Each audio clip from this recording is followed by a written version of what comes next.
Hi friends, sprouts ஈஸியாக வீட்டிலேயே பண்ணலாம். இந்த மெத்தடை ஃபாலோ பண்ணிங்கன்னா ரொம்ப ஈஸியாகிட்டு உங்களுக்கு ஸ்ப்ரவுட்ஸ் வந்து பண்ணிடலாம். ஸோ ஃபஸ்ட்டு அதுக்கு நம்மளோட பச்சை பயிர் எடுத்துக்கோங்க. நான் எப்போவுமே ஒரு 1/4 கப் அளவுக்கு தான் பண்ணுவேன் ஒரு பேட்சுக்கு. ஏன்னா ஒரு பிடி தான் நம்மளால் சாப்பிட முடியும். உங்களுக்கு நிறைய தேவைப்பட்டுச்சுன்னா நீங்கள் நிறைய கூட யூஸ் பண்ணிக்கலாம். நான் அப்பப்போ ஃப்ரெஷ்ஷாக பண்ணுவேன். அது டேஸ்ட் வந்து நல்லாயிருக்கும். நல்லா கழுவிடுங்க. இப்போ இதில் வந்து சுத்தமான தண்ணி ஊற்றி 5லேருந்து 6 மணிக்கூர் இதை நல்லா ஊற விட போகிறோம். உங்களோட பச்சை பயிர் வந்து நல்லா ஊறணும். ஸோ ஒரு 5 ஹவர்ஸ் ஊற விட்டுருங்க. ஊறினதுக்கு அப்புறமா இந்த பச்சை பயிரை வடிகட்டணும். நீங்கள் வந்து ஒரு சல்லடையில் வடிகட்டினா போதும். ரொம்ப ட்ரை ஆக்கணும்லாம் அவசியம் இல்லை. அதில் கொஞ்சம் ஈரப்பதம் இருக்கணும். இப்போ ஒரு ஹாட் பாக்ஸ் எடுத்துக்கோங்க. இதுதான் ட்ரிக்கு.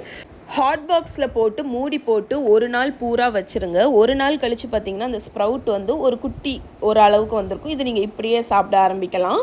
இன்னும் மூடி போட்டு இன்னொரு நாள் வச்சிங்கன்னா இன்னுமே பெருசாக அந்த ஸ்ப்ரவுட் வந்திருக்கும். இதை டெய்லி ஒரு பிடி சாப்பிட்டிங்கன்னா உடம்புக்கு நல்லது. ட்ரை பண்ணுங்கள்.